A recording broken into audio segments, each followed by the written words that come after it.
Welcome to the First Home Show podcast, created for first home buyers. I'm your host, Melissa Barlas. I'm a property lawyer, owner and founder of PropTech Legal, and I've been a first home buyer myself. In this podcast, I'll share with you in up to 10 short-minute increments what you need to know as a first home buyer, and I'll share with you legal tips on how to purchase your first home successfully. Now, don't go it alone in the property market. We at PropTech Legal are here for you.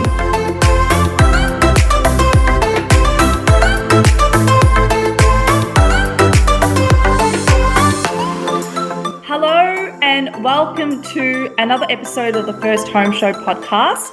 I'm Melissa Barlas, and today I'm joined by a very special guest, James Clark from Stark Finance. So James is a mortgage broker that's joining our podcast and is very experienced in that space. He's been in the finance industry for close to 10 years. He's got a 95% approval rating. He's been nominated for awards. So welcome, James. Thank you for being on the podcast. Hi, Mel. Thanks for having me. So I just wanted to talk a bit today about the benefits of getting a mortgage broker involved when you are buying your first home, because it's a very interesting time with mortgage rates going up, interest rates going up, inflation going up. So I think it's a very important topic that we need to be talking about right now, particularly for people that don't find themselves in the property market very often. Why is it important for first home buyers or just people buying property generally to go to a mortgage broker versus just going to a lender? When looking at first home buyers and then the profile of first home buyers, a lot of them are, not to discriminate, but, mid-20s to mid-30s, right? They're probably dealing with the same bank since they were in primary school. So if you remember from CBA, they used to have those little money pockets that you can take to school, and they actually put that in an account for you. So they've been dealing with banks since then. So what they think is, I've gone to the bank, they're going to look after me, I'm going to go through that.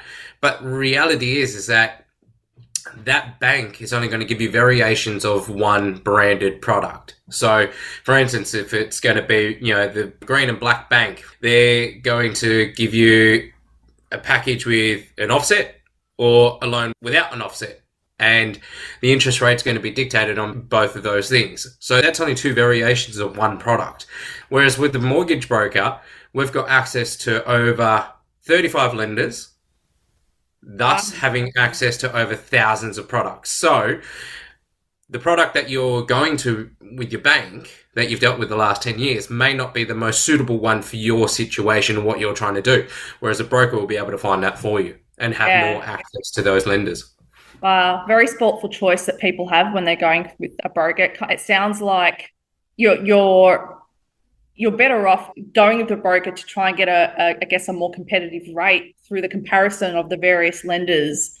And we did touch on the fact that interest rates are rising at the moment and the cash rate's rising. So what's your view about interest rates? Do you see them rising to an astronomical level, or can we big picture this? Well, at the end of the day, with first home buyers, when talking about them in particular, they haven't seen a rate rise in the last 10 years, right? So they're the ones that are going to be most going, what's going to happen? What do I do? But it's always good to have a chat to your mortgage broker and always do those reviews. So that's when we're talking about first home buyers already in the market, looking at potentially refinancing. So my opinion on where rates are going, at the end of the day, we are, we're trying to get past this COVID, and when we're into the new COVID normal. With that comes with the inflation rates across the world, also with what's happening in Australia in terms of the flooding that's been a huge impact to us, also the transport and logistics from other countries that's affected us. At the end of the day, my opinion is that the rates have to increase in order to control what's happening in terms of the economy. Then that way we can actually get back to that normal of pre-COVID. So I think rates have to increase, but I think they will go down by the end of next year. And what can people do to be smart with their money when it comes to lending? Because the lender takes into account various different expenses when it comes to getting finance. So what tips do you have for people to be smart with their money, to maximise their opportunity to get finance? So a lot of banks actually look at their living expenses. Part of our compliance as a mortgage broker, we need to obtain 6 months worth of bank statements. And then some lenders treat that differently on what they accept. Some lenders don't need bank statements. Some lenders do.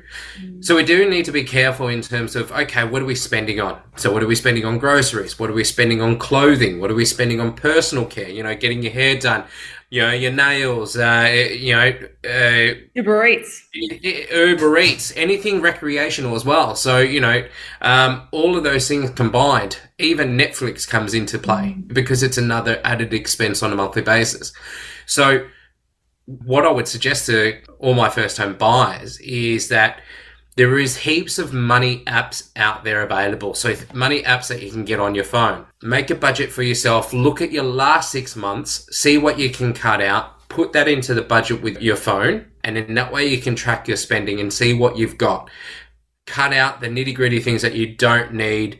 Minimize that. So then that way you can maximize your savings. And then at the same time, when we go for the loan, the banks can see, okay, well, they're not necessarily living minimal, but they are being conservative with their money. So the way we look at it is that if you're eating Wagyu and Shiraz every night or Uber Eats every lunchtime, the banks will take that into account and go, oh, hang on, they've got a great lifestyle, but they're left with only a certain amount of money and won't be able to afford the loan. We don't want to change their lifestyle.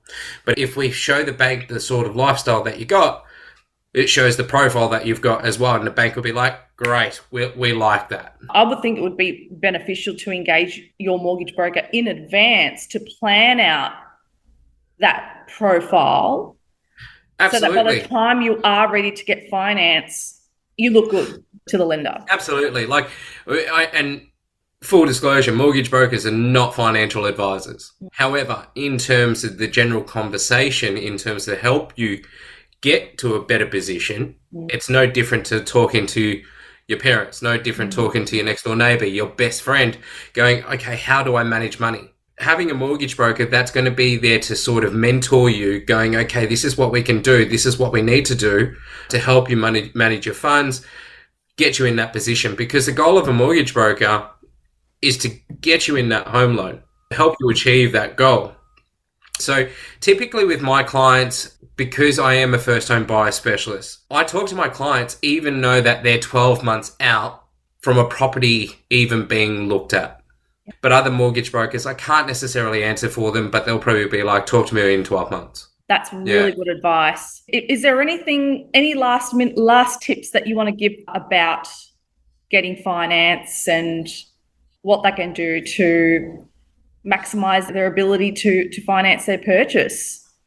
So really, it's definitely getting in contact with your broker or a broker that's going to help you, that's going to give you the time. And the reason I'm like that is because I was a first home buyer myself. I was in asset finance buying my first home. I had no idea what I was doing. And at the end of the day, I needed guidance from someone to tell me what I should be doing, what I need to do, and how I can go about it. And I had a bad experience with the broker that I dealt with. But at the end of the day, that's why I became a mortgage broker. And first home buyers are close to me because I know the pressures that they would be going through. I know the headaches that they would go through, and I know the stress levels that they would have. So that would be my last advice or main thing, is get someone to guide you. And in that way, hopefully they'll spend the time with you. That's great. And I just love how passionate you are about helping first home buyers. You definitely understand them on a deeper level compared to probably other mortgage brokers that might focus on investors or don't have a particular focus on first home buyers. So if you want to get in touch with James, visit www.startfinance.com.au and he'll be able to help you out with all your finance needs. So thank you, James, again for joining me. And for yourself viewing the podcast, thank you for attending, and I will see you next time.